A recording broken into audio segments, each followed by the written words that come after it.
영광에서 영광으로 9. 하나님의 영광의 물결이 휩쓰는 역사가 교회의 역사에 항상 있었다.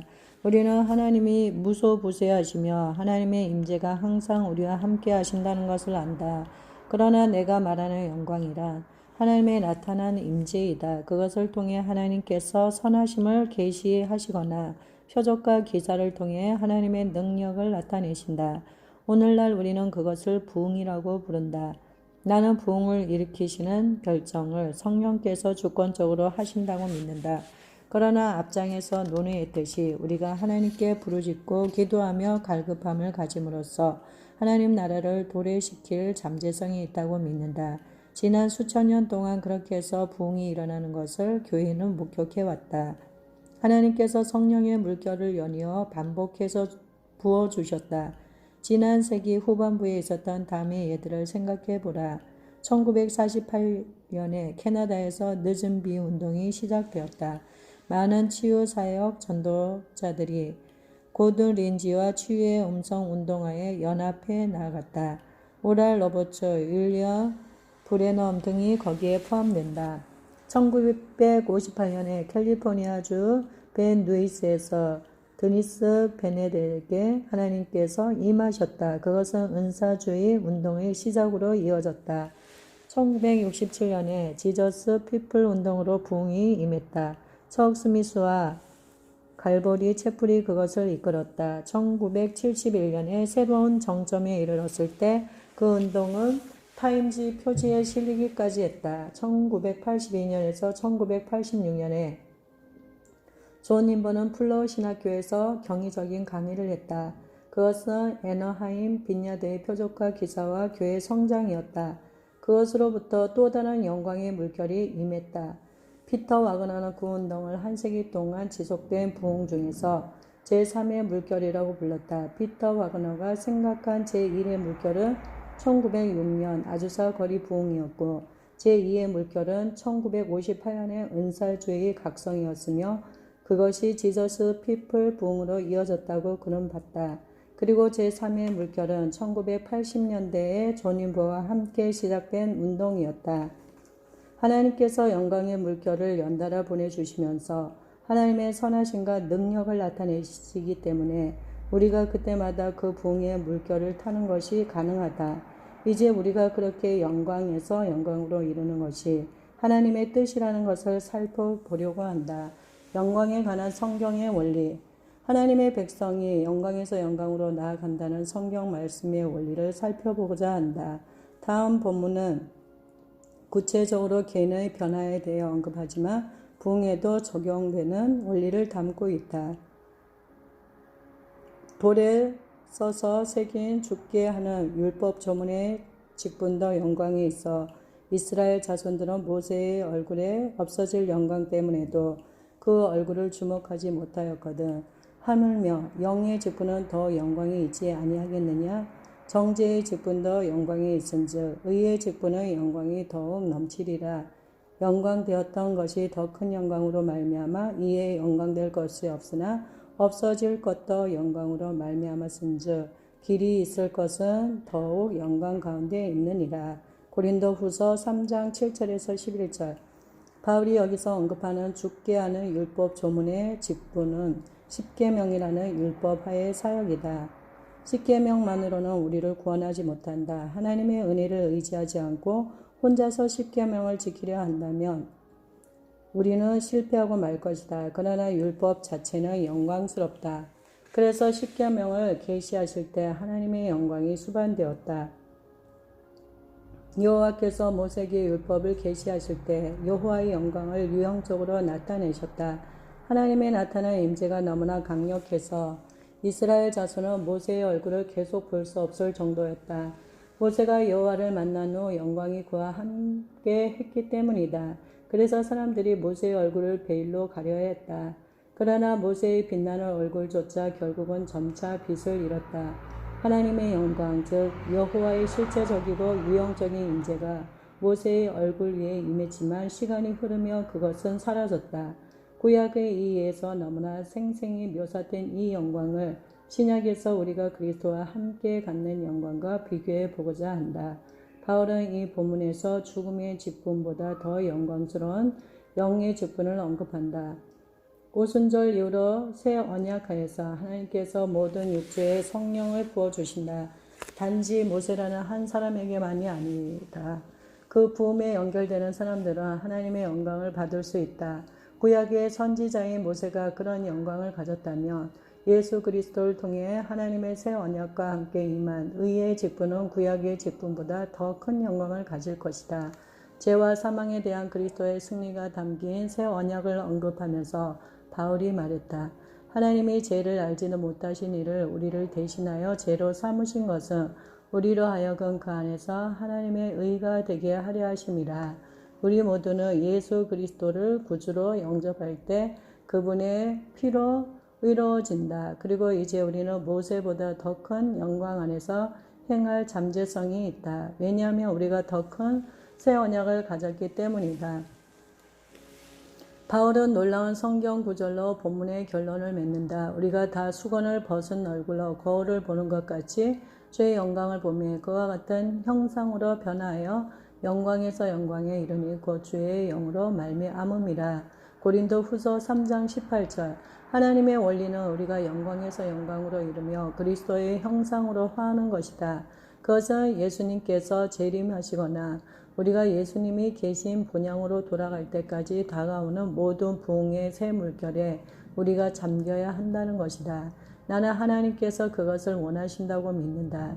예수님께서 우리에게 하나님이 성령을 한량없이 주심이니라고 말씀하셨다. 그것은 하나님께서 우리에게 아낌없이 성령을 주신다는 의미이다. 하나님의 뜻은 온 땅이 하나님의 영광으로 충만한 것이다. 그것을 위해 하나님의 영광으로 땅을 채우실 것이고 모든 육체에 성령을 부어주실 것이라고 약속하신다. 이는 물이 바다를 덮음같이 여호와의 영광을 인정하는 것이 세상에 가득함이니라. 나는 부흥 속에서 하나님의 나타난 영광이 내 삶을 변화시키는 능력을 직접 경험했다. 나는 지저스 피플 운동을 통해 구원받았다. 내가 목회하는 하베스트라 교회는 토론토 축복을 통해 일어나 부흥 속에 탄생했다. 그때부터 나는 새로운 부흥이 전 세계 곳곳에서 일어날 때마다 그 안에서 하나님을 특별하게 만나려고 애쓰고 있다. 새 물결을 통한 능력의 회복. 부흥의 역사를 살펴볼 때 하나님께서 부으시는 각각의 물결이 중요하다는 것을 알 수 있다. 왜냐하면 각각의 부흥 속에서 하나님께서 어떤 것을 회복시키시기 때문이다.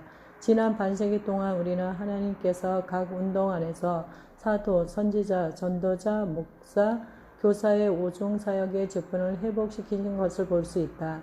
예를 들어 1948년에 하나님께서 유명한 빌리 그레이엄을 통해 전도를 새롭게 하셨을 뿐 아니라 치유 사역을 통한 전도자로는 A.A. 앨런, 제코, 오랄 로버트, 윌리엄 브레너, T.L. 오스본 등이 있었다. 1958년에는 은사주의적으로 복음을 선포하고 사역한 목사들이 등장했다. 가령 데니스 베넷, 레리 크리스천슨, 제널드 더스틴 등이 있었다. 1967년에 하나님의 또 다른 역사에 응답한 기름 부음 받은 교사들이 유명해졌다.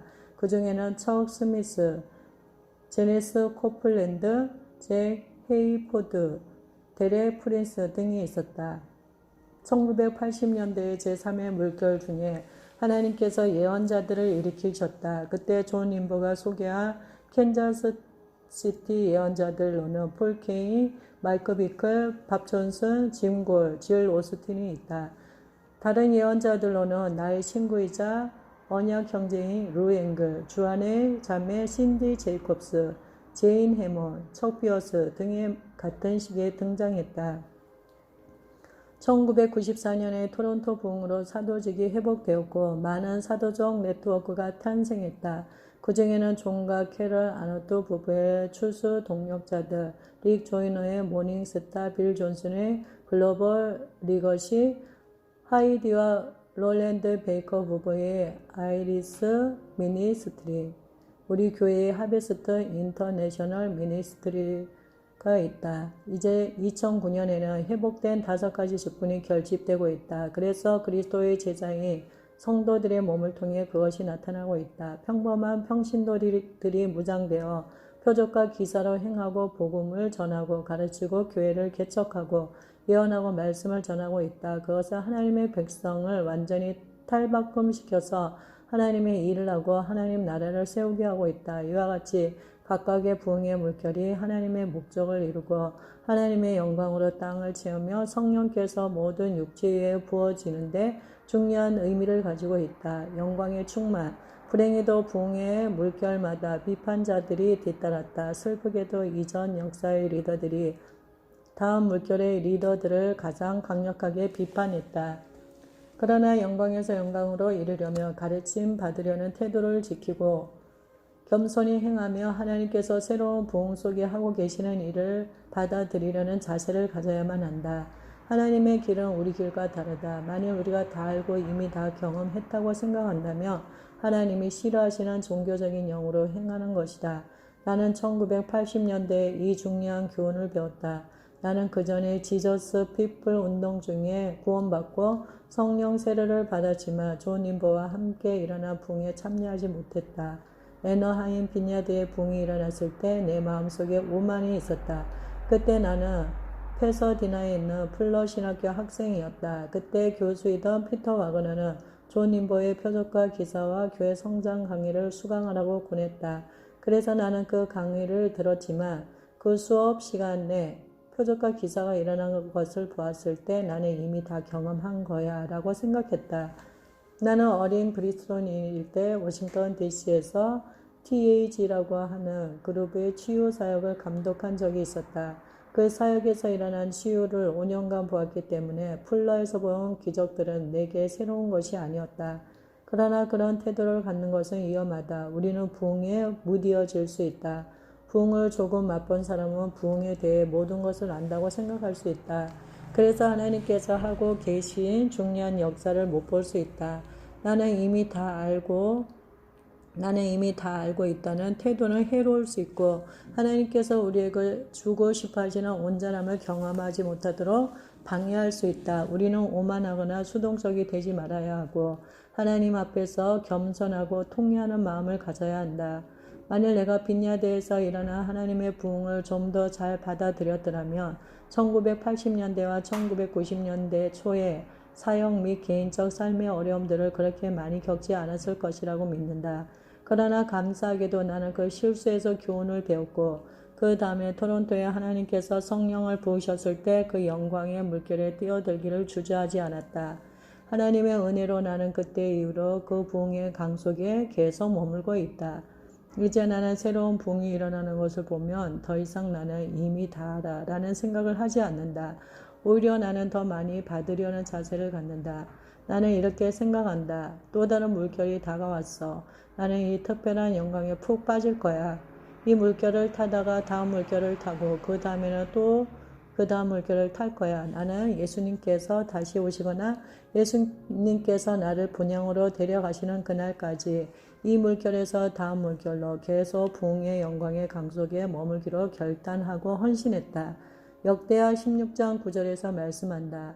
여호와의 눈은 온 땅을 두루 감찰하사 전심으로 자기에게 향하는 자들을 위하여 능력을 베푸시나니 우리가 하나님께 대해 더 갈급해지고 성별될수록 주님께서 우리 삶 속에 하나님의 영광을 드러내시고 우리 삶을 통해 영광이 흘러가게 하실 것이다. 하나님께서는 우리가 영광에서 영광으로 이르러 하나님의 영광의 충만함을 받고 예수 그리스도의 형상으로 화하기를 원하신다. 당신은 남은 평생 동안 부흥의 그릇이 되지 않겠는가? 당신은 하나님의 영광의 전달자이다. 주님이 다시 오실 때까지 당신의 세대와 다음 세대의 부흥의 전달자가 되라. 아멘.